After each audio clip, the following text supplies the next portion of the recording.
Did you have, I forgot to ask if you had a topic that you were going to... The only thing I wanted to bring up is that we have a lot of people sometimes who ask why we do this show. It's a recurring theme. So the Texas Ledge is in town right now, and the Texas Ledge is really good about giving us a reason to keep doing this show. That's short for legislature. Yeah, it's Texas slang. We call our legislature the Ledge. We don't have a professional legislature, which is probably a good thing, because I can't even imagine what this place would be like if they were here all the time. But basically, they have a number of bills that amount to basically writing discrimination into the law in Texas. You know, it's like if there's some fun happening in Texas, the Ledge rolls in and says, well, we got to ban that. You know, or even if it's just people living their lives. So there's a number of anti-transgender bills out there. The bathroom bill that looks like it's headed to the governor's desk for signature if he hasn't already signed. It should go directly into the bathroom and get flushed right down the toilet. Exactly. You know, there's a lot of threats to our children out there, but transgender people using the restroom is not one of them. So it's just outrageous. There's another bill that's been submitted and it's been filed that would require public school teachers and guidance counselors to disclose to the child's parents if this child says that they're transgender or gay or anything, and this may put the child at risk. So, you know, the school is supposed to be a safe place, and public schools, shocking to some people, but public schools are actually a firewall against child abuse because you've got people who are trained to help children, to educate them, who are looking out for kids who might be in an abusive situation. And now you're requiring them to disclose to a potentially abusive parent that this child is transgender or gay. So that's one of the bills that's been filed. There's another bill that would allow any child that falls under some kind of agency or even a private organization, if that child is, for example, in foster care and is under the care of an organization that is religious, that child could be subjected to basically the reparative therapy stuff. Yeah. And you know, that is child abuse.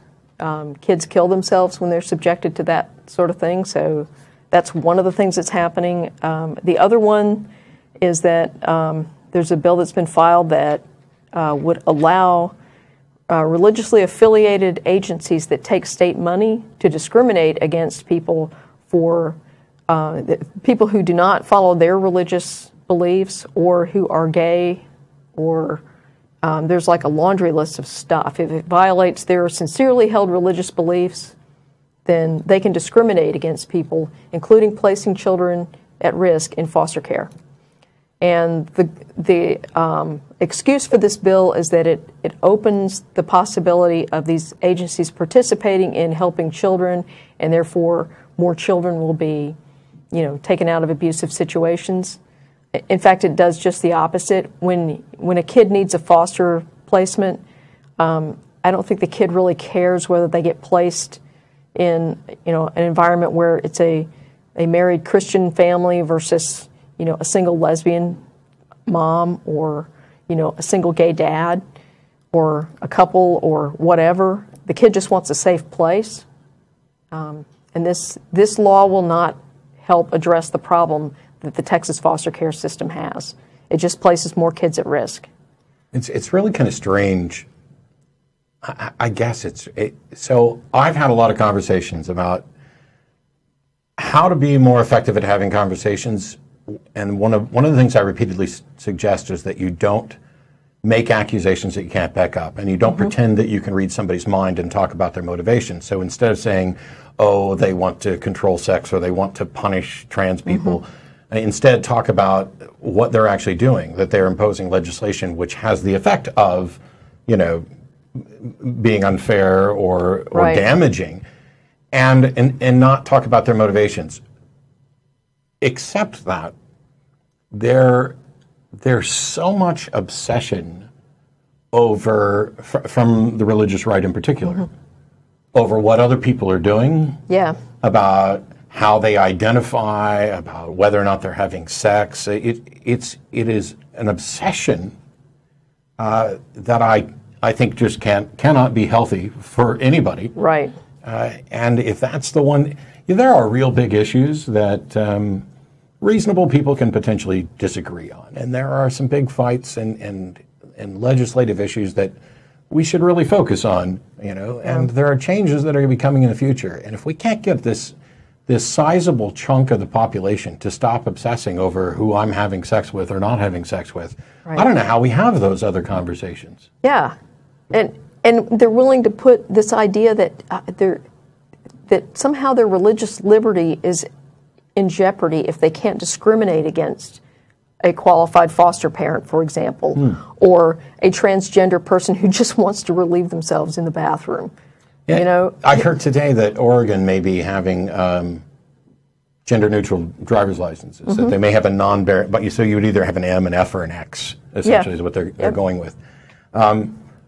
Curiously, the discussion, there didn't seem to be much objection about this on even reactionary grounds. It was all about how much is it going to cost for us to change the, because everybody's high in Oregon, and and they're all fine with whatever you want to do. I mean, but it's the sort of thing that when I first heard it, I had a reaction, the sort of visceral, trained reaction that many other people do. That was like, oh, come on, is this a bridge too far? Aren't we going to have a rash of people who just go ahead and put X on there? And what does that do?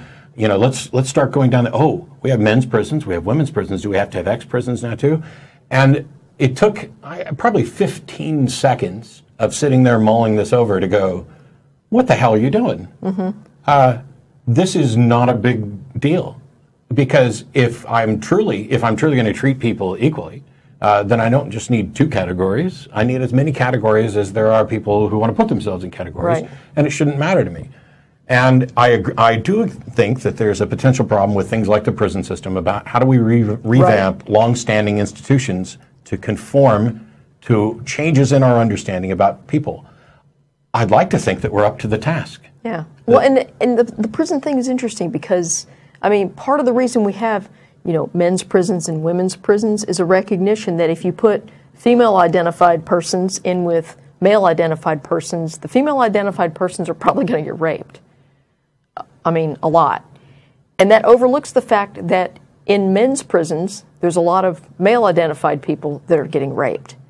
And in fact, there's this thing, and I can't remember where I read it, but it was essentially saying that if a juvenile offender went before a judge and was sentenced to 30 days in prison, that was basically a sentence of rape.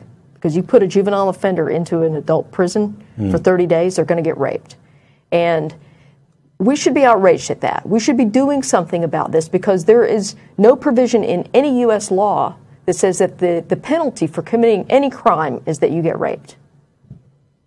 Yeah, and I'm not going to pretend to know what the solution is with regard to the penal system and other stuff. But I do think that we're capable of having those conversations and coming to reasonable solutions. It's not like our penal code, our prison system is this shining beacon of awesomeness. It's probably due for some serious revamps anyway.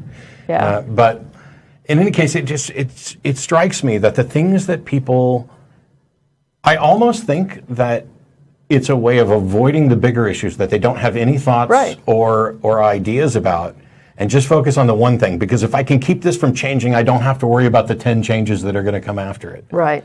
That is, not to pretend like I can tell you what their motivation is, but I've seen people who seem to be so fearful of a change 5 steps down the line that they see right down that slippery slope and they want to say, no, we can't change this one thing because that would cause me to, I just can't process it. I have to think, and then what about this and what about this? And if we allow women to marry women, won't we have to let people marry kangaroos next?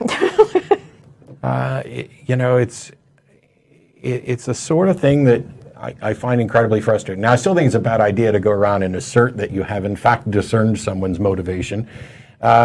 Because, if you take things like abortion, a woman's right to choose, when I was opposed to choice, it wasn't because I wanted to control women's bodies or control sex or punish people for having sex. Those motivations never entered my consciousness. I bought into a bunch of bull, and if somebody had come up to me and said, "Oh, you just want to punish people for having sex," well, now you seem absurd. But when somebody comes up to me instead and says, "The things you're advocating have the effect of punishing people for having sex, and you don't seem to care about that as much as you care about whatever your position is," okay, now all of a sudden I have to do some serious thinking, because you're no longer obviously wrong to me.